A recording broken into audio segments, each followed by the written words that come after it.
Hi there, and thanks for giving me the opportunity to say a few words as part of the Patrick J. Leahy Public Policy Forum. From my perspective, the most important way to strengthen our democracy is to end the polarization we're seeing across the country, even here in little old Vermont. Too many out there view those on the other side of the aisle as their enemy, believing their side is always right and the other side is always wrong. This kind of polarization is harmful in so many ways. It means elected officials are less willing to listen to other perspectives or even consider other ideas, when in reality, the best solutions typically come through debate, compromise, and balance. And we're also seeing a lot of anger and outrage directed at other people, including total strangers as a result. And because it seems to be everywhere, online, on TV, in our newspapers and social media, it's easy to feel like there's nothing that can be done. And it's just part of everyday life now. But I just can't accept that. And I don't think you should either. Because there is something we can do. It just takes us doing better and being the ones who set the example, rather than waiting for someone else to do it. And that's the next most important thing when it comes to saving democracy and helping communities and families thrive. We need more people to step up and take on important roles in our communities. Whether that's running for the select board, becoming a volunteer firefighter, supporting the local community center, mentoring kids, or sitting on the board of a local charity. Or it could be as simple as helping out a neighbor in need, or cleaning up a park or playground that's been flooded or neglected. Just making a public space more welcoming lifts the spirits of a community. Importantly, contributing to your community accomplishes more than you might think, because I see this connection as the antidote to the political divisiveness I talked about. I believe by giving back, we can turn the tide, rebuild our sense of community, feel more connected to our neighbors, and be part of something bigger than ourselves. So I appreciate you being part of this forum, and I hope you keep up the good work and find ways to give back. Listen to other perspectives and learn from each other. Thank you again for having me. I appreciate it.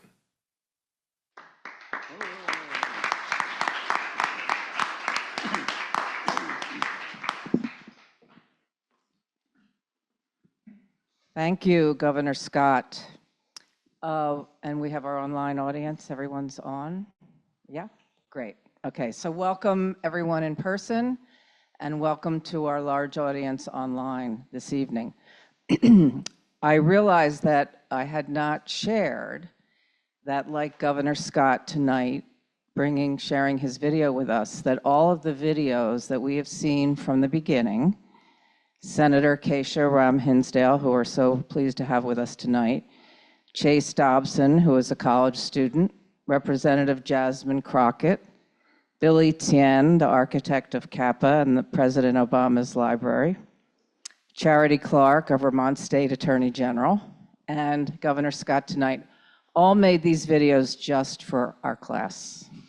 So I wanted to make sure that everyone really understood that they took time out of their very busy lives because they thought it was really important to be able to share how important they feel it is to preserve our democracy.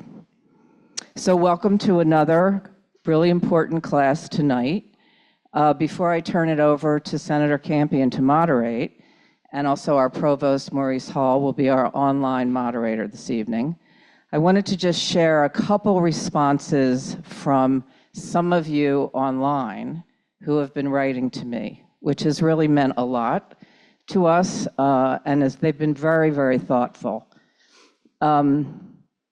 One recent one had just made a film called Dukakis Recipe for Democracy, and then just was having its world premiere, and wanted to let us know that they included a BRAR's website, myballot.info, in the film, as it's distributed widely around the United States.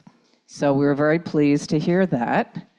I also wanted to share with, this is a professor of bioethics, and he wrote a very, very thoughtful email to me, really responding to what had been going on the last couple weeks in the class. And I wanted to just read, it's very short, the last few sentences that he wrote in the email. It's kind of paraphrasing it. This is from him. I want to suggest that the next 4 weeks really matter. Life is hard. To be sure, democracy is not a natural condition of human life. It is the political application of human ideals that are reflected in all human history's finest moral, philosophical, and religious traditions. Its purpose is to create the possibility of human flourishing. I hope you and your faculty can inspire your students to stay involved. And so I just wanted to say back to him and to everyone, I can say that the students are actually inspiring us. That's true, with their engagement and maturity and just really amazingly perceptive insights as we've been going from week to week. So I really want to thank the students for that. And then the last one was from someone who sent me an article about the University of New Mexico that was in the Albuquerque Journal from New Mexico. And she said she wanted to share this because of our president's talk from Middlebury. The article was about the University of New Mexico, they were charging security fees for certain guests at the college. And it didn't seem to be for all of them, just certain fees that they felt they needed to hire security. And in the article, it questions, is that a problem with free speech? Because now, right, you're having to raise a certain amount of money or say, no, you can't have a certain speaker. And so she felt that was important as we had been talking about free speech.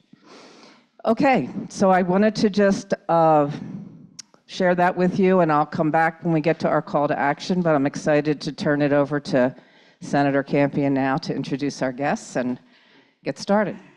Thank you. Thank you, Susan. And Senator Rahm Hinsdale, are you there? Can we, while I introduce you, I want to make sure you are up and... She is there, but we need to see her, and here come the technology folks. I'm here. I don't know if I'm meant to. All right, perfect, great. And we're going to keep you there so that we can see you.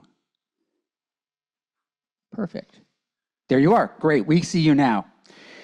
So I'm going to keep these introductions brief since we don't have a lot of time, and I've asked both of our guests to introduce themselves a little bit. But I do want to say that it is an absolute honor to have Governor Douglas and Senator Rahm Hinsdale with us this evening for this conversation on political parties and democracy. Governor Douglas served as the 80th governor of Vermont and is now the an executive in residence at Middlebury College, and he'll talk a little bit more about his career. And Senator Rahm Hinsdale is currently a Vermont state senator, and she chairs the Committee on Commerce and Economic Development and serves on finance. One incredible similarity between these two individuals is that when they graduated from undergraduate school, Middlebury for the governor, University of Vermont for Senator Rahm Hinsdale, they both went out and ran for the legislature and got elected. One 22, one 21. So that's one similarity. The other similarity I want to share is when I reached out to friends who know both of them, the governor's former staff, I'm good friends with a few of them, and of course Senator Rahm Hinsdale and I have Senate colleagues. And I said, what do you want me to say? What should I add? They all wrote back so quickly with these really wonderful things, which could take the entire evening, but I'm just going to read two. For the governor, and everyone, I think, on his staff basically emailed back or texted back, but Heidi Tringe, a good friend who used to serve as the governor's a number of different positions, but including Secretary of Civil and Military Affairs, I'll say that Governor Douglas was the hardest working public servant I have ever had the honor of working for. He said yes to every invitation and wrote personal notes to most Vermonters and rarely took a vacation. During one rare vacation, staff purposefully didn't give him any work to bring with him.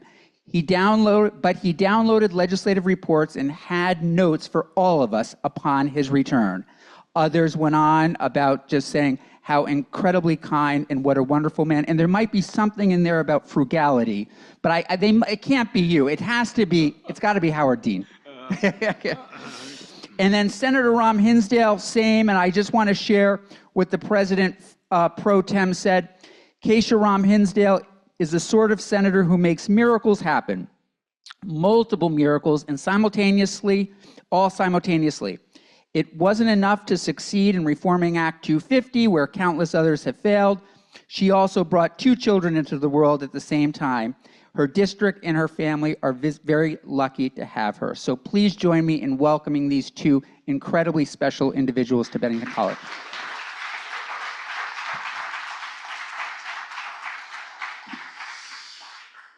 So what I thought I would do is ask the governor first, just to talk a little bit, Governor, if you would, about public service, how you got into it, why you got into it, and how you ended up deciding to run for governor. Well, I'd really like to hear more stories from my staff. Yeah.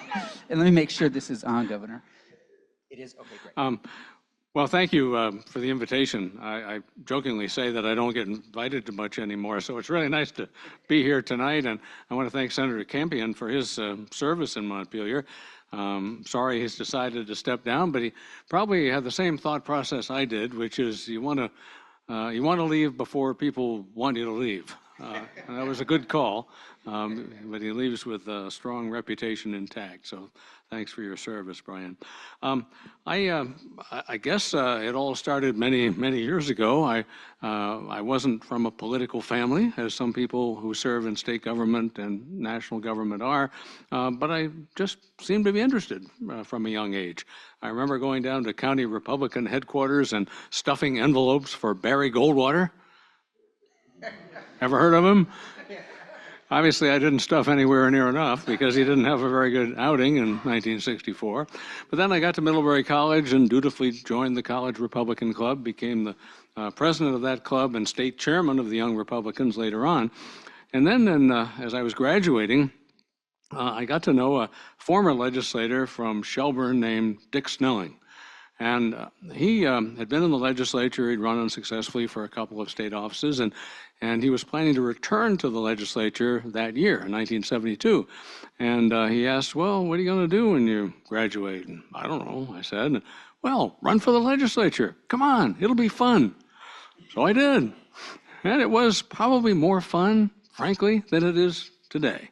It was a time when Republicans and Democrats worked much better together. Tom Salmon was the governor for the first 4 years of my service there. He was from Rockingham. And I checked the record on this, Brian, fairly recently. He was a Democrat, I was a Republican. We had the majority in each house. When he vetoed a bill, I voted to sustain his veto every time. Correct. And why, you might ask? Because that, frankly, doesn't happen much today, because there was respect for the governor. There was a mutual respect, a feeling that if he took the unusual step of exercising a rare veto, we should understand why, try to meet his objections, come back with a bill that addresses them and compromises between the legislature and the governor. And that's how we worked in those days. And believe it or not, my first term, I didn't even know what party each of my colleagues belonged to. By my second term, I did, because I was the assistant majority leader. But I didn't at first because we all worked together and didn't worry about political parties.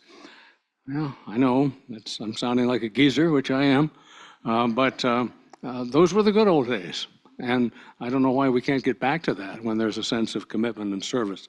So I went on, as you well know, Brian, to serve as Secretary of State and State Treasurer before seeking the governorship in 2002. And why? Well, I felt I was ready. I felt I was probably the best prepared of any candidate or likely candidate at the time because of service in 2 branches and also a stint as the governor's executive assistant, Governor Snelling.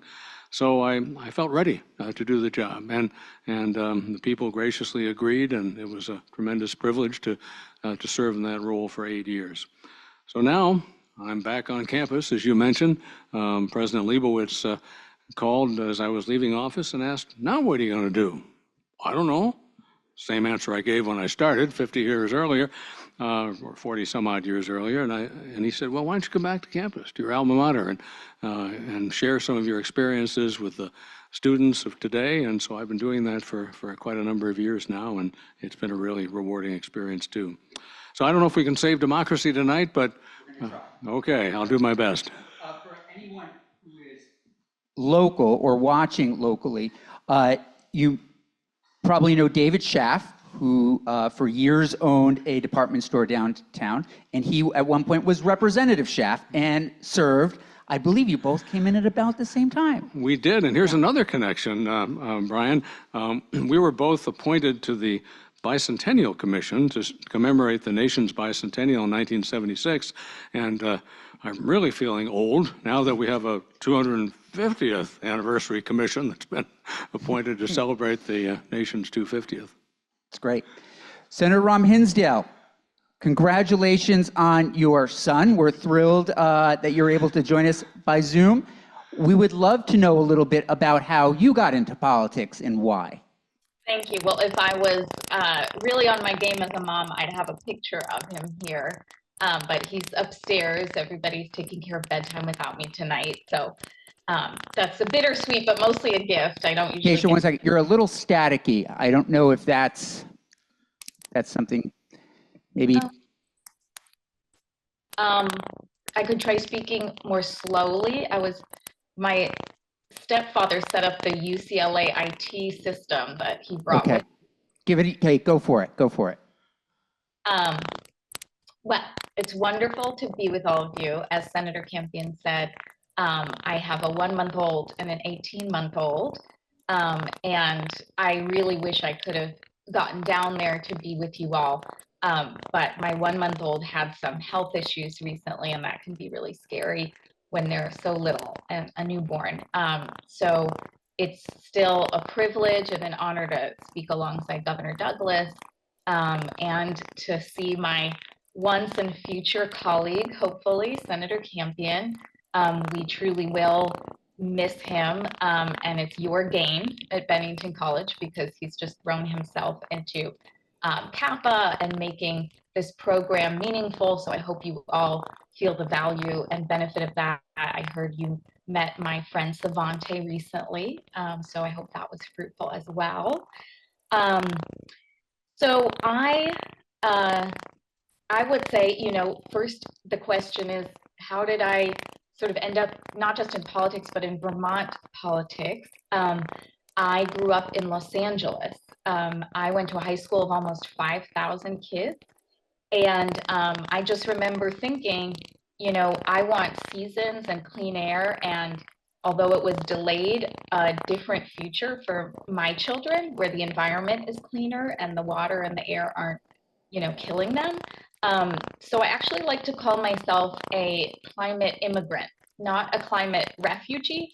But 20 years ago, thinking I have the privilege and means to move somewhere else. And if you haven't made it up to St. Johnsbury to Dog Mountain, I also learned that there was a dog chapel, and I thought I want to go where the people worship dogs on the side of a mountain.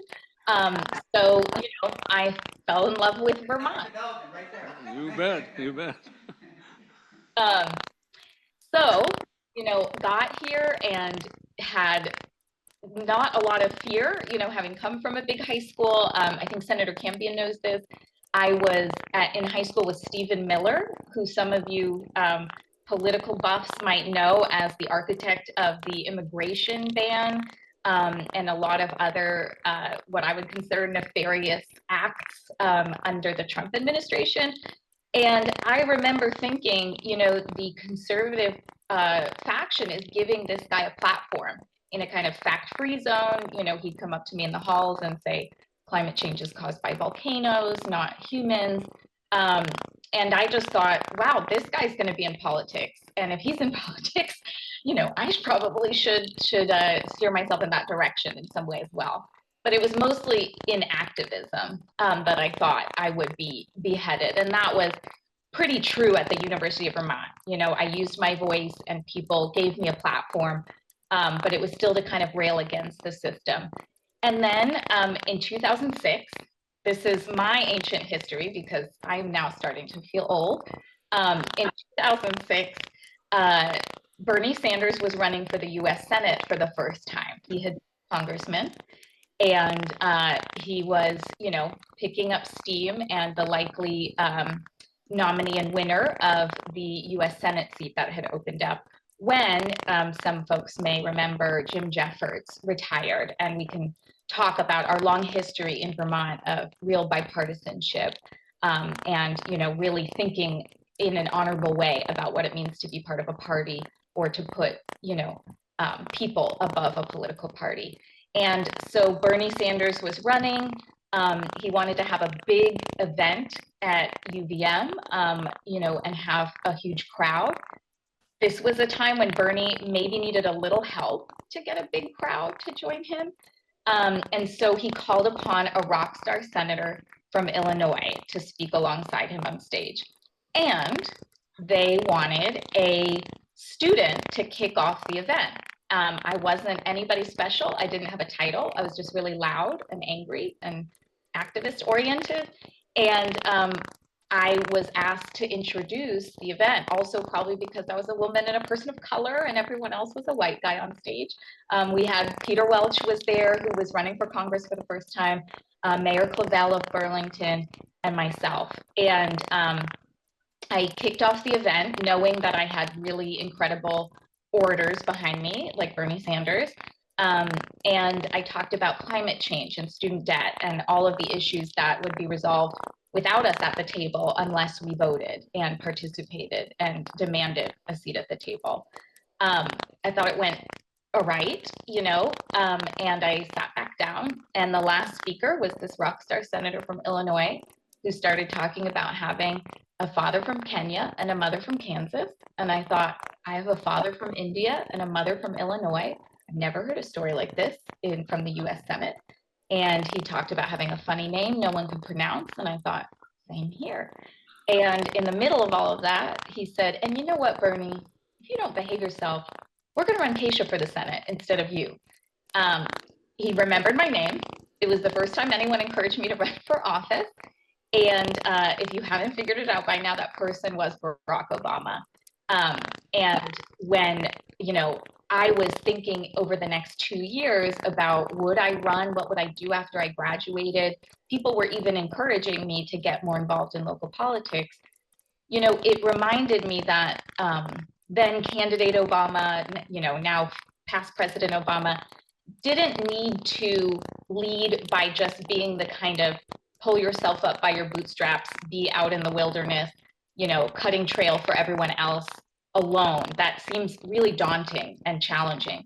But similar to what we heard about Governor Douglas, you want people in the room who are smarter than you and, have more talent than you, and you just want to let them do their best work. And I felt that Barack Obama was showing that type of leadership, that what you really have to do is see other people and go out in the community and just shine a light on the good work that people are doing. And that's, what politics should and can be, and what democracy should and can be is, just uplifting others. And so I thought, well, that's something I can do. That's something that fits who I am and how I could lead. So I ran my senior year as well. And I thought it would be interesting to note as we began that Governor Douglas's last 2 years as governor and sort of in politics writ large were my first 2 years in politics and as a legislator. And he might not remember this, but I talked about the funny name no one can pronounce. Governor Douglas is amazing at remembering people's names and pronouncing them properly. It's like, a real talent in politics. And my father had come from Los Angeles. He has a thick Indian accent. He hadn't really taken a plane in a long time, got to Boston, flight got canceled to Burlington, white knuckle drive up, no sleep, got to the State House to watch me get sworn in. And I happened to run into Governor Douglas with my father and just be able to say to my dad, hey, this is the governor. My father ran an Irish pub in Los Angeles, Indian guy who ran an Irish pub, and he went by Mike. But, that day he used his real name with the governor. He said, my name is Mukul Ram, my daughter. And Governor Douglas said, Mukul, it's very nice to meet you. That meant a lot to me, and it meant a lot to my dad. That just sometimes in New England, people don't always get it right, but otherwise that he really took the time to say hello to my dad meant a lot. And, Governor Douglas is right. The personal part of politics is what makes it worth doing and actually is the glue that holds our democracy together. And we're trying to hold on to it, but it is interesting to think about those 2 years that we were in the building at the same time. It was President Obama's first 2 years in office. It was the rise of the Tea Party, which seems like ancient history now. It was a time when polarization was really starting to be talked about. And we can get into that more, but we had 2 vetoes from the governor that we overrode. And at the time, those 2 successful veto overrides were a quarter of all the veto overrides in history. They were 2 of 8. That has changed a lot since then. We've had a lot of vetoes and a lot of overrides, but it's just interesting to look back, those 15, 20 years and see what's changed and what stayed the same. Great. So let's jump into political parties, and students have questions, and we only have about 35 minutes or so. So I thought I might just kick it off first, if it's all right. And Governor, can we just talk a little bit about the parties, where they are right now? And this is true for, also Senator Ram Hinsdale, where the 2 parties are right now. Maybe you could talk a little bit about the Republican Party. Senator Ram Hinsdale could talk about the Democratic Party, or however you want to do it. What's working? Where does some reform need to happen? And also, I think we know Republicans and Democrats are very different state by state. And not just, we always say, Republicans in New England are very different than Republicans in other part of the country. It's true for Democrats as well, oftentimes. And you can see that a little bit in terms of how on voting records. So please. Well, it's tall order, Brian. First of all, let me thank Kesha for her kind recollection. And she and I served together on the UVM Board of Trustees when she was a student and I was an ex officio member. And it's been a pleasure to watch her progress ever since. Well, the political parties are, first of all, not a given. Many of you who are students of history know that when the nation began, George Washington didn't affiliate with any political party. In fact, he and James Madison recommended against creating them. We perhaps should have listened to them. But in fact, in a very short number of years, we had what Madison called factions. We had the Federalist Party and the Democratic Republicans of the early presidents. And then it went through some other iterations of the Whigs and Free Soilers, and the Democratic Party emerged first. But in the 1850s, this new upstart party called Republicans came about. First in Michigan, some say Wisconsin. I think the actual first meeting was in Michigan. But Vermont was very early, just weeks later, in having a state Republican convention in Montpelier. And we fielded a candidate for governor right away. and he was successful. And then we had 109 years of uninterrupted Republican governors in the Green Mountain State. So I guess my point is, there's talk today about, could there be a realignment? Could there be a new party emerging or some kind of different combination? It's not impossible, because it certainly has happened in our history. The parties have a responsibility to recruit, support, and elect candidates. That's their main mission, in my view, their only mission. But they have become more ideological. And I think all of you may have seen, it'd be worth looking up, the trend graphs of the ideology of members of the Congress over time. And they have these big bulging lines on graphs that show that until fairly recently, there was a lot of overlap. There were lots of liberal Republicans in Washington, lots of conservative Democrats. But over time, those lines have separated, so that now the most liberal Republican is more conservative than the most conservative Democrat. Did I say that right? Yeah. So there's no overlap. They're more polarized. And why is that? We could speculate about possible reforms, but many people on both sides of the aisle say, I'm okay when I get to November. I got to win my primary, because that's where the contest seems to be, where there's often someone who's more centrist and someone who is less centrist. And sometimes those less centrist people win the primary. So they get to Washington, and I guess not surprisingly, the result is more people on kind of the fringes of their political parties than in the middle. So I don't know how we fix that. There are ideas I'm not quite prepared to embrace, but there are some states now that have these jungle primaries, so-called, a couple of states out west where everybody's in, and the top two run off in November. Could be two Democrats, could be two Republicans, usually the former in the states that have this. I don't know if I'm ready to buy that, but there are reforms that might address this polarization.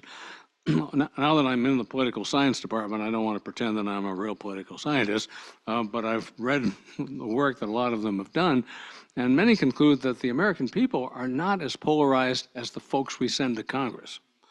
So we ought to demand better. We ought to be able to find a way to pick some different nominees and fix that, but I guess it's easier said than done. It's a great answer. Senator Rahm Hinsdale, do you want to say, and let me start by, we often talk, Senator Rahm Hinsdale, about, at least right now, reforming the Republican Party.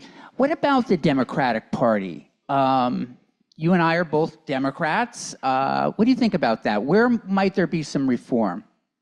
Or not? Yeah, you know, I'm glad Governor Douglas gave us like a really, centuries-long history lesson. And by the way, am I less crackly? No, but that's okay. Maybe just back up a little bit, maybe? Yeah, that might help. Okay. That might help, yeah. I'm sorry about that. I was like really Okay. shine. So I tend to look at the last 50 to 60 years, especially because for a lot of women and people of color, we weren't even sort of invited to the scene or didn't bust our way into the scene until later, so this was a conversation that left a lot of people out for a long time. And one of my favorite books that I recommend to folks is called Dallas 1963. And it's not about who JFK was leading up to his assassination. It's about what was going on in Dallas. And that, there was a lot of freedom fighting and civil rights agitation. There was a lot of fear of Russia and, who was our ally, who was our enemy. There was a lot of violence, people might know LBJ and his wife were attacked during the campaign. There were other assassination attempts attributed to the same group that gave rise to Lee Harvey Oswald. So again, I'm nerding out. I think the governor and I can both nerd out a lot. But, it was an important way for me to remind myself that we have been here before. And coalitions are really hard to build leading up to the election. I believe in our system. I don't think the two-party system is necessarily broken, but in other countries, you see a multi-party system where they build the coalition after the election. We try to do it before, and that's a difficult thing to do. Do we let Black people into this coalition, you know, as what kind of gave rise to the crossover between Republicans and Democrats? You know, what religious groups do we have at the core? What labor groups? And, you know, one of the, I actually love visiting the JFK Library and the LBJ Library if I'm in Texas or Massachusetts. And I often think about how this coalition that Kennedy built that was so unlikely kind of gelled. I don't want to say because he was assassinated, but after he was assassinated. And, you know, then you had LBJ, who didn't necessarily believe in a lot of the same things as President Kennedy, take that coalition and that legacy and bring a lot of those bills into fruition. And I think about that because 50 years later, President Obama had a similar coalition, had won states that Democrats hadn't won in a long time, had these lofty goals and ideas. And thank goodness, you know, I worried every day that he was facing violence, you know, and that we might lose him in office. And we didn't. And we sort of didn't get the dramatic shift from building that coalition that we had necessarily wanted. There was backlash, there was disappointment, et cetera. We're seeing something now with the rise of Vice President Kamala Harris, I think, that is that same giddiness, you know, that people are starting to feel, you know, people who are putting aside some of their differences to really, you know, come together and support one candidate. And often, you know, that comes out of the polarization and the great pendulum swing from feeling like, hey, you know, we might not have gotten Barack Obama if we didn't have George W. Bush before him, and feel like, let's give somebody really different a shot, you know. We had Biden and Harris, and now, you know, people are seeing, I think, a real stark contrast between our two candidates at the top of the ticket. So, you know, I think underneath sort of anything we experience as candidates is this current of, you know, who considers themselves friends and allies. And I think the Democratic Party is struggling to remember who their friends and allies are, you know, and what the Democratic Party was always supposed to be all about. I think of the Democratic Party as the party that's supposed to have spaghetti dinners and welcome immigrants off the boat and build playgrounds for kids and be really grassroots, you know. And I think, as Governor Douglas alluded to, with the influence of money and special interests and redistricting with voting disenfranchisement, we're starting to hear and see, you know, less of that coalition. And I think that's a real detriment to Democrats.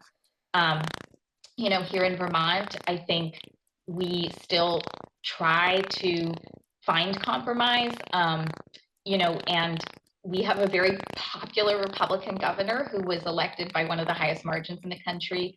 And we have a very blue legislature that was also, you know, elected with huge margins, a historic record number of Democrats in the legislature. And I think that's Vermonters saying to us, you know, figure it out. Like, really, when you do compromise and come together, it's the best outcome for Vermonters. And, you know, I worry that we've had a lot of turnover in the pandemic. I don't know if Senator Camboon would agree. I would say 75% of the legislature is new since the pandemic and met each other on Zoom. And I think that has been one of the great losses of the legislature, probably here, elsewhere, a lot of institutions. You know, it's really easy to be polarized on Zoom. I don't know if people remember, you know, events you were at where they were being Zoom bombed and people in the chats were fighting with each other. Some of that was happening in the legislature. So, you know, I think we have lost something. And, you know, I don't know if it's just Democrats or just Republicans, but, you know, we are in charge in the legislature. And I sometimes get, you know, chastised for talking to the governor's staff or being willing to compromise on some things. I have the Republican minority leader on my committee, Randy Brock, and most of our bills have come out 5-0. And they're strong labor bills, there's union supporting bills, and I don't push Senator Brock. And I remember people may know we have a constitutional amendment coming up to enshrine collective bargaining and the right to a union. And as we were getting closer to the vote, I didn't know how Senator Brock was going to vote. And toward the end, he said, my grandfather got into a union and it really stabilized our family and made us middle class. And so I owe a lot to unions. And, that I just allowing that to sort of come out instead of fighting and sort of having expectations or assumptions is really powerful, because that got us a 5-0 vote and a really strong advocate from who has a voice that carries in very different circles than mine does. Great. Do you want to say anything, Governor, before we move to questions? We only have about 20 minutes to save democracy, so we've got... Keisha and I can do it in 5 or 10. Go ahead. I'm thinking of your question, and I don't know if I gave the best answer. The Republican Party has changed, I think it's fair to say, over time. And there's a new book out on Ronald Reagan that's not entirely complimentary by a fellow named Max Boot, who was a longtime journalist and commentator. And he says that it started in '64 when I was stuffing those envelopes for Barry Goldwater, because he was nominated rather than Nelson Rockefeller, who was another contender that year and later on as well. And he argues that ever since it's been a kind of a more rightish party than it was prior to that. Now, I don't know if that's fair or not, but it's an opinion by a very seasoned observer. But it certainly does feel less fun, I think it's fair to say, than it used to be. I've been to 3 national conventions. I don't really aspire to attend anymore. Even state conventions can get a little squirrely in terms of different ideological groups within the Republican Party here. So I think we have to find a way, as Governor Scott said in his opening message, to take a deep breath and respect that other people don't agree with you all the time. They have different points of view, and that's okay, as long as we have a collegial and respectful dialogue about them and see if we can find some common ground. And if not, well, okay, but still respect the other person and move on to the next issue. But I think it's all been inflamed lately by social media, by the 24/7 news talk cycle where you get attention, you get ratings if you're outrageous. And on both sides of the ideological spectrum, I mean, I don't want to suggest those aren't appropriate. We have a First Amendment, and I certainly respect that, but I don't think it's helping us find that elusive common ground. Senator from Maine, her predecessor, Olympia Snowe, wrote a memoir after she left the Senate a few years ago, and she said, we have to get back to a time when compromise is not only welcome, but encouraged. And she's right, because that's when, as Kesha said, we get the best ideas from everybody on the table and work together and find that common ground and move forward in the best interest of the public. Okay, let's start going around.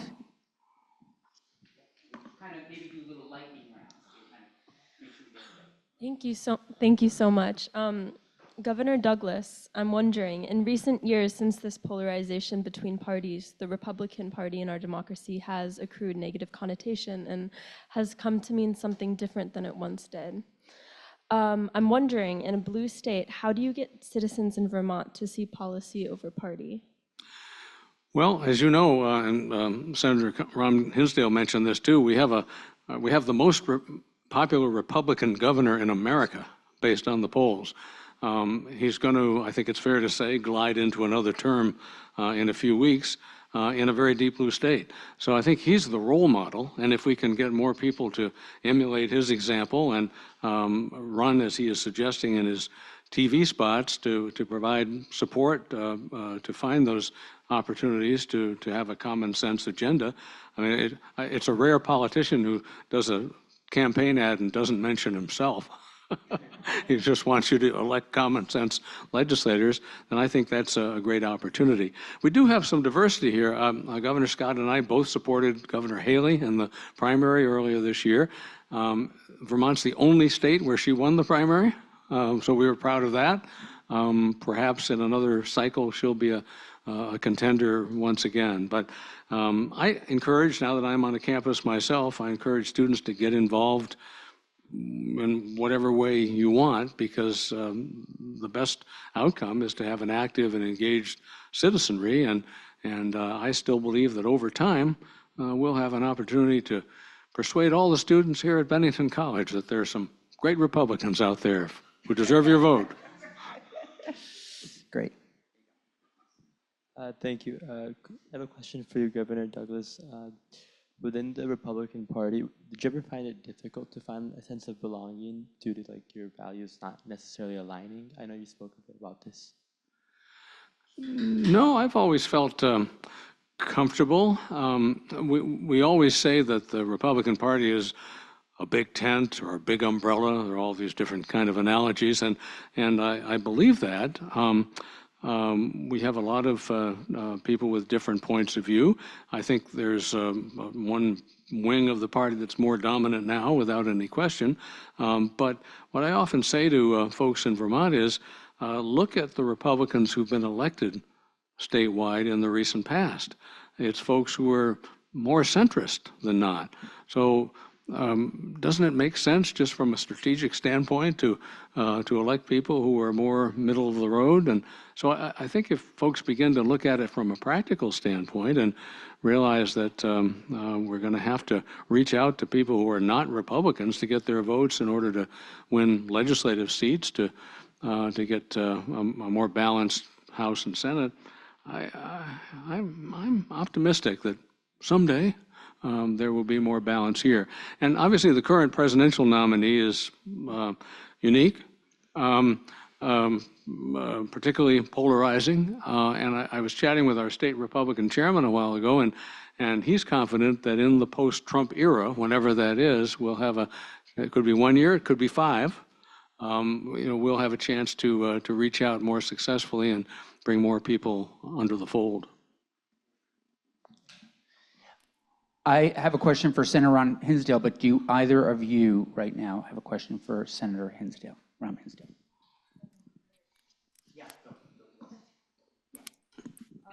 Hi. Okay. How has money in politics influenced the beliefs in political parties? How do you think the party's platform would change if money was taken out of the picture entirely? Did you hear that, Kesha? Yes, I did. Yeah, great question. And just to piggyback on the last couple questions, I can't see Governor Douglas as well to know if he's okay with me talking about this, but we've had some pretty incredible moments of nonpartisanship or bipartisanship in Vermont's history that have really meant a lot. And my first year in the legislature, we passed marriage equality. You may or may not, I don't know, I can't say you might remember, but because you were really young or not here, but when we passed marriage equality, we were the first state to do it through the legislature and not by a court mandate to the legislature, as Massachusetts had done. So we were second, essentially. And we passed it with 94 votes. And this is probably a little bit tense to talk about, but I think it's been, 15 years, and I'd love to hear Governor Douglas's take on this. But the history that I remember and sort of filtered down to me as a young new member is that Governor Douglas got a lot of pressure from the National Republican Party to veto the bill. I mean, this was a time when President Obama, as a candidate, didn't even support same-sex marriage until Uncle Joe, kind of was like, sure, and things started to shift. But this was a really difficult moment in history to come out for marriage equality. And we got 94 votes. We would need 100 in the House to override the governor's veto. Those 6 votes that we got to get to 100 came from Republicans. And, Governor Douglas started out by saying, if you respect a governor, you stick with them on a veto override. But the sort of lore I heard was that Governor Douglas really didn't twist anybody's arm to support him in the sustaining of the veto, and that those 6 Republicans really had their free will to do what they felt was right and to vote for marriage equality. And none of them lost their reelection. But I think that's just a reminder, and I'll like link this to money. Vermont probably has the least money, I want to say, of any state in politics. So, when we do see people have courage, getting there in the first place is usually hard for people like that. If you have to add multiple zeros to the amount you need to raise to run. When I ran at 22, I was 21 when I ran, and we were young people when we ran. I had to raise $8,000. That felt like a lot as a senior in college, and it was a high spend for my race. I challenged incumbents. But that would be $800,000 in some of the bigger states in the country. And so, people like me, young people, people who don't have a lot of means are able to get to the legislature here and, don't need to keep raising money ad nauseum and avoid actually talking to their constituents. You can spend more than your opponent and still lose. That happened with Bernie Sanders and Rich Tarrant. So, while I think money is becoming more of a factor, there's a lot of spending happening and, outside money coming in. And that can work in some districts. Vermonters are pretty savvy. They want to hear directly from their legislator or their governor. They want to see their US senator on an airplane and ask them a question. And, I think our human scale really helps us avoid some of those, moneyed conversations the same way. But I think what it means is we really can't count on Congress the way that we used to. When I first got there, it was the start of the Great Recession, then the pandemic, Tropical Storm Irene. We've had multiple disasters and multiple, economic downturns. And we never know if Washington is actually going to come through for us, the way we would need to in partnership with our federal government. So that becomes a huge challenge for us is we, in many ways, we function because of decisions at the congressional and Supreme Court level. And it makes our lives much more difficult when we can't count on Washington to be any kind of partner that we can count on or know if something's going to pass or we're going to have a budget, Right.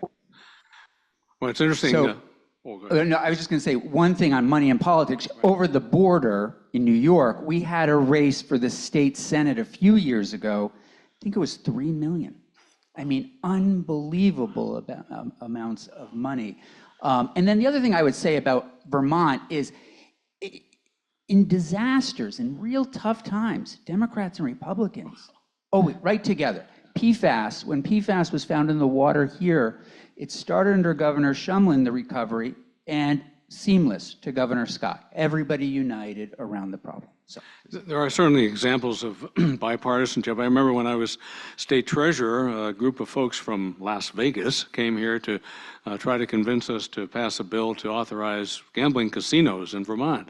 And they thought eventually ski areas, resorts might be a really nifty place for that. But they wanted to start close to here at the racetrack down in Pownell, because it's in the corner, out of sight, out of mind.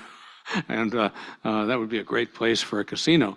Well, Governor Dean was in office then, and it came to the State House, and the first thing he did was ask all of us other state officers to line up with him against it, which we did. And it, I think, was defeated in the Senate something like 26-4. I may have the numbers off just a little. So bipartisan opposition to something that we just didn't feel was right for the state of Vermont. And you're right about money, both you, Brian, and Kesha. It doesn't take that much here. I think I spent $100 or $200 my first legislative race. Admittedly, there's been some inflation since then, but it's not a place where you have to spend a whole lot. In fact, there was up your way, Kesha, a state senate candidate a decade or so ago who spent 6 figures, and he was unsuccessful because people resented that, I think. So in Vermont, you can get away, you don't have to spend huge sums of money to be successful. Washington is a different story. Now, I wish I had a good answer for it, but members of Congress have said to me that they spend a very bizarrely disproportionate amount of their time raising money. In fact, they all have a quota. They have to go across the street to the Congressional Campaign Committee, whether it's the R's or the D's, and dial for dollars and raise a certain amount of money if they want to stay in good stead with their party leaders. I mean, it's insidious, but that's the way Washington seems to work on both sides of the aisle. So I wish I had an answer for that, but that's when I'm really lucky, I think, and we're all very lucky that we live in the state of Vermont. Maurice, do you have any questions? There is one that is related to this question Of money? Okay. a slight Okay. variation of it. The question is, could removing financial incentives from the information economy help reduce team politics, not making it profitable for both the major corporations as well as individuals? So a slightly different take. I'm not sure I understand, Morris. Sure. Removing financial incentives help reduce team politics, and this person says, could it make it less profitable for the corporations as well as individuals to be, I'm assuming, involved in politics and involved in the political process? I'm not quite sure if you follow that, Senator. I think it's the incentives around. Not just incentives around politics for politicians, but my take is that it's the incentives for corporations to donate and be involved in politics, and that the corporations then distort what happens in the political field, is my interpretation of that.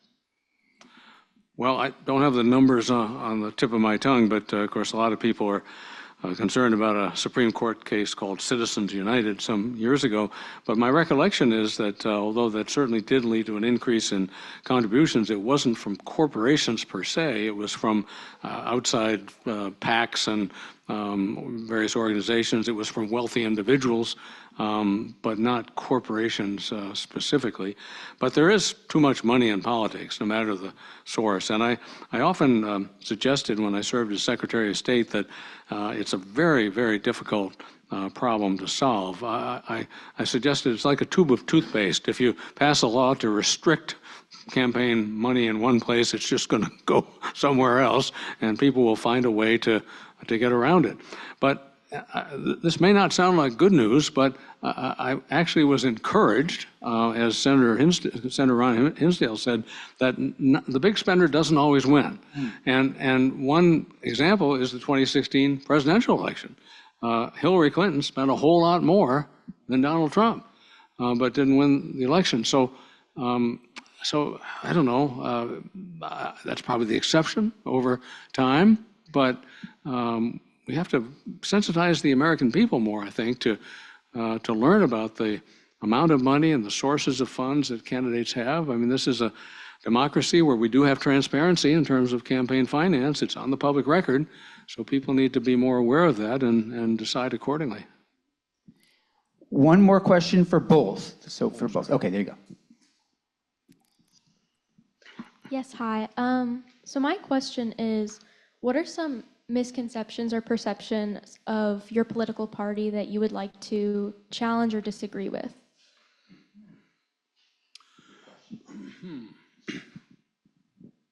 Who'd like to go first? Still thinking. Yeah, you want to go first, Kesha? Sure. So I failed to say in one of my last answers that I was the first Democrat to win in my district in 20 years. Because the Republican seat, but because it had been held by the Progressive Party in Vermont. So, I challenged incumbents who were progressives, and Burlington has this fight that you may, know of from afar of, left and lefter. And it was a really interesting race for me to run. I felt like, hey, I'm in a district with a lot of young people. Half the district is the university. There, I was student body president, really felt like I could bring that voice. And at the same time, I was only the second woman of color to ever serve in the state legislature. So, my white male opponents were saying, like, we have 100% voting record on women and people of color. And I'm like, what does that even mean? Like, we're not a voting record. We don't vote as a block. So we had a very interesting debate, but, I think in Vermont and in the country, what we see a lot of is Democrats are just shills. There's no differences between the two parties.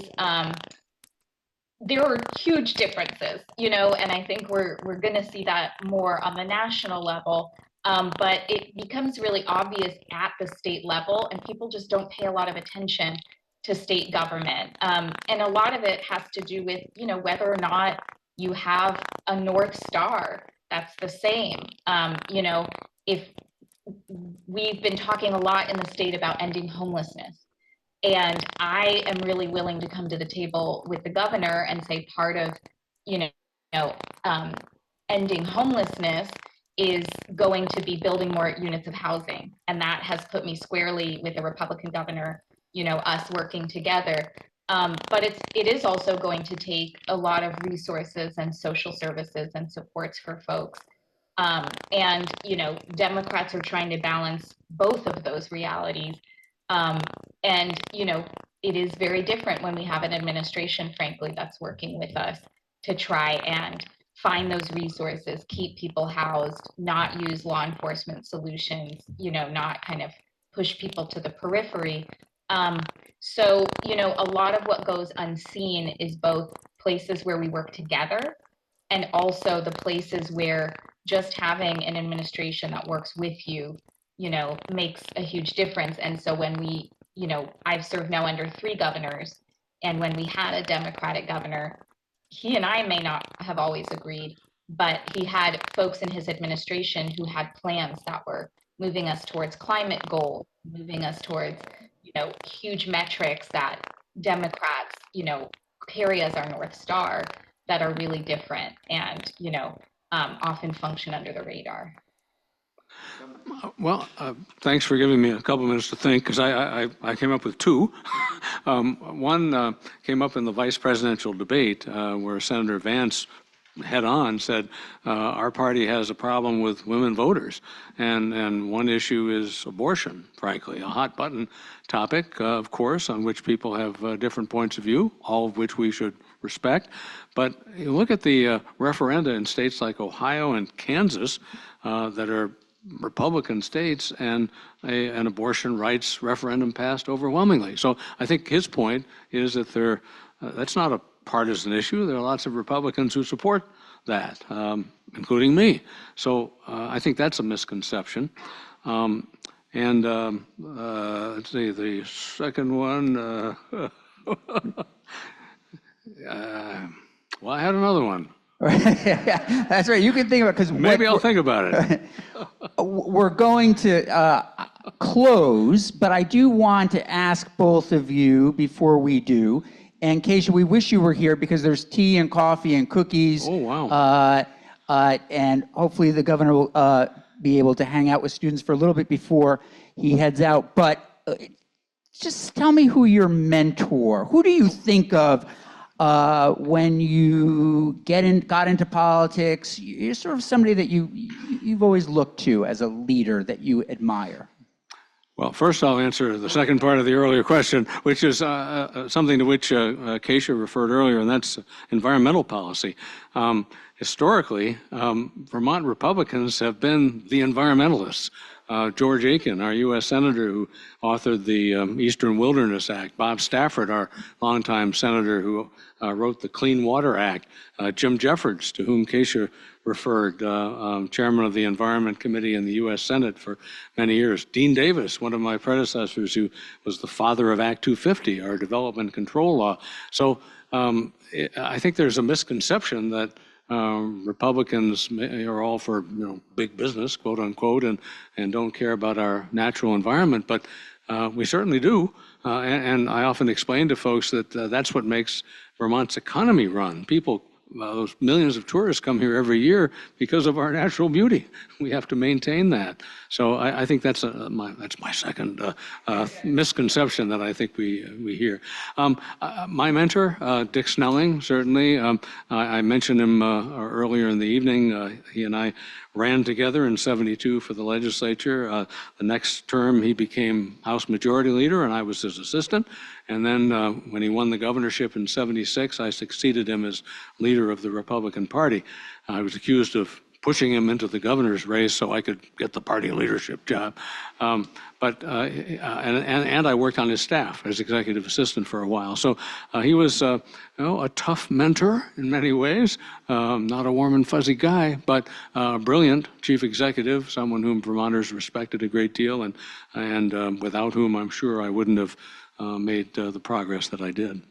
And on the environmental piece, I'll just add, the governor's daughter was on natural resources and energy with me for years. Yep. And, an incredible, as a Republican and an incredible environmentalist. Kesha, mentor, somebody you admire? I mean, you could mention Governor Douglas and me, but you don't have to. Another governor, but I'm very fond of both of you. Governor Madeline Kunin, we're really quite lucky to have her in our midst. She's 91. She was ambassador to Switzerland and helped repatriate, wealth that was stolen from the Jewish people and other victims of the Holocaust. She created our married housing and conservation vision for the state, that you can't have one without the other. I could go on and on. And with all of those titles and accolades and amazing things she's done, she's extremely accessible. Called me every other day during the difficult part of my recent pregnancy. Calls me to say, what are we going to do, next year when Hillary Clinton lost? Like, she is tireless. And if I have just an ounce of the energy that she has in my life, I'll be fortunate. And, I often just get to ask her my silliest political questions. And, once I said, and this is no slight to anybody, but there are certain politicians in the state that won't get in a room unless there's 250 people in the room. There are certain politicians that won't get in a room unless people pay $250 to see them. Present company absolutely excluded. I think you heard Governor Douglas is extremely humble, and we'll talk to young people and rooms of people. Senator Campion is the greatest. But, I said to her, Governor Kunin, Madeline, do you ever feel like you give too much of yourself away? Like you should hold yourself back and wait for people to, seek you out and pay to be in the room with you, et cetera. And she thought for a second and she said, "It sounds like very much fun, does it?" And I said, "No, it doesn't. It actually sounds really miserable." So it was just this reminder. She's so good at reminding me that this work, has to mean something to you. And again, you can get lost and out of touch with yourself and others with the money game and, power and crowds, et cetera. But, you really have to stay true to your core. And keep a sense of humor and stay in touch with regular folks. And so that's something I always try to remember. Well, I can honestly say the two of you have remained true to your cores. I admire both of you very, very much. I'm so glad that you were willing to do this evening, and I hope we'll have you both back again sometime soon. But truly, Vermont is lucky to have had the governor as a governor. And certainly your district, Kesha, is very lucky to have you as its senator. So thank you both for this evening.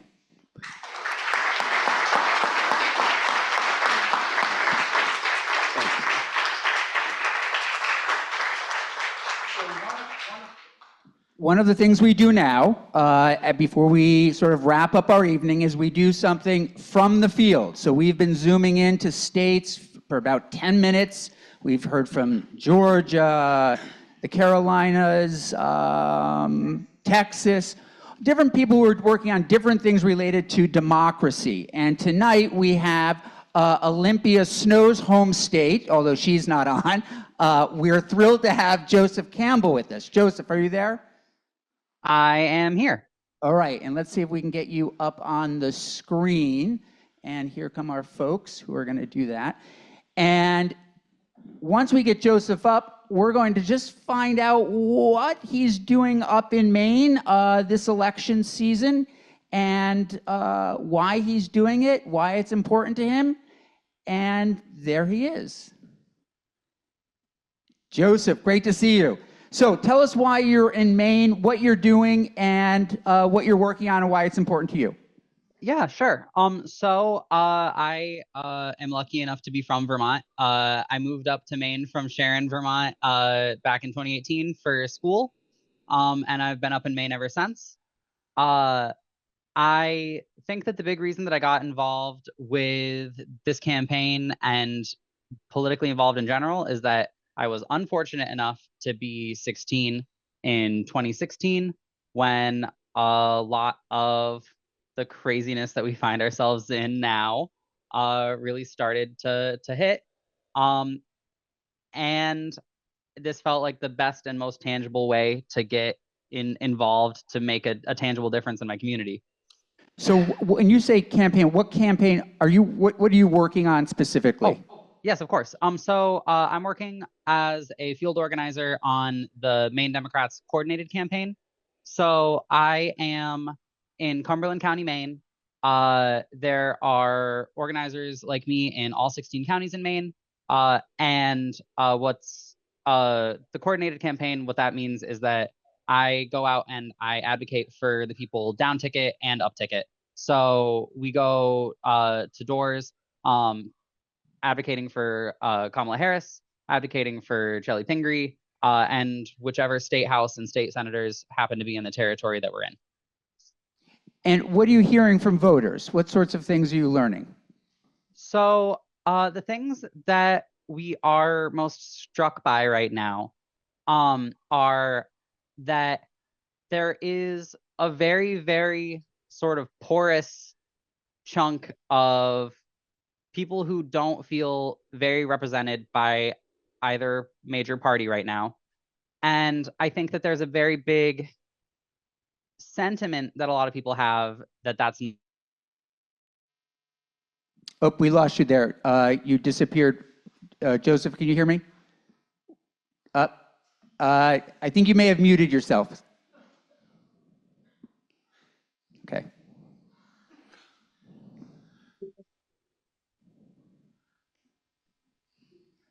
Am I back? There you go. There we so go. You said folks are feeling unrepresented by both parties. Yes, and that it seems like the sentiment among those same people is that that's not the case.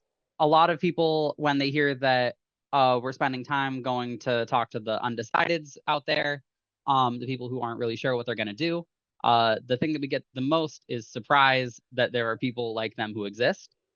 And so we're having a lot of very, very involved conversations at the doors where we are asking people what they are concerned about and like which ways, what they are afraid of if they look at what they think the country might look like 2 years from now. The other thing that we're finding that I think is most striking at the doors is that a lot of people are putting aside, it doesn't feel very policy focused right now. And I'm not sure it ever feels very policy focused, but right now there are a lot of people who feel as though they are voting for the continuation of a system that they like, as opposed to necessarily what sort of legislation they want enacted. For example, I think that we are getting our staging locations set up for the Get Out the Vote season. And a lot of our staging locations are run by registered Republicans right now, which feels very, very meaningful for the current state of things. Very what? Meaningful. Yeah, yeah. This has been incredibly helpful. We do this, at the end for just about 10 minutes, so it's perfect in terms of timing. The only thing that you said that was disappointing is that you left Vermont for Maine, Joseph. How do we get you back?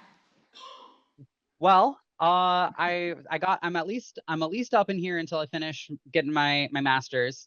We can talk about relocation once I got that degree. Okay, sounds great. Joseph, thank you so much for joining us. That was terrific. Thank you very much for having me. And then Susan, final words?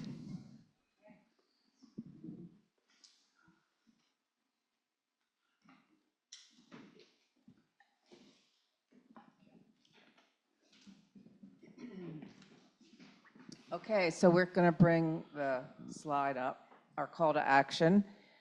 Before we get to that tonight, we asked you last week to write in where you were tuning in from if you were online. And I said I would share that, so I'm just going to share some that I thought would be interesting to hear. So hopefully your people who wrote in, you're here tonight again, and there may be more people. A lot of people have written to me. They can't tune in every week, but they've been watching the recordings faithfully. And then I'd like to say that just representative in this room with students, we have an international representation. We won't go around, but we have people from many different countries and from all over the United States as well. So people wrote in Seattle, Washington, Brooklyn, New York, Hawley, Pennsylvania, Madison, Wisconsin, North Chatham, New York, Helena, Montana. Is that correct? I'm pronouncing that correctly. Newton, Mass, New Mexico, Vermont, Philadelphia, Pennsylvania, Lords Valley, Pennsylvania, San Francisco, California, Hoosick Falls, New York, Portland, Oregon, Lebanon, Pennsylvania, Pittsfield, Massachusetts. So just wanted to give us an idea that we're national. So here we are for our calls to action. We go over every week what we've done. So most importantly, register to vote. People are using, I hear all the time, people are using Abrar's website, myballot.info. Educate yourself about down ballot races. I just voted this week, and I was happy to know that I've really researched my down ballot candidates. Participation in civic education. Run for office. We've heard from Will Greer in our community who's running for office, and others, or if not, volunteer for an organization in your community or nationally, internationally. Vote for candidates who support democratic principles. I think that's very important in this election. I don't think I have to say more, but I think that it's clear one candidate is really supporting democratic principles and another to me it's problematic in the way that he talks and says things about what he's going to do. And then the last one is commit to democracy in your community. That's what we're wanting to do tonight. Help transport maybe an elderly person to the polls.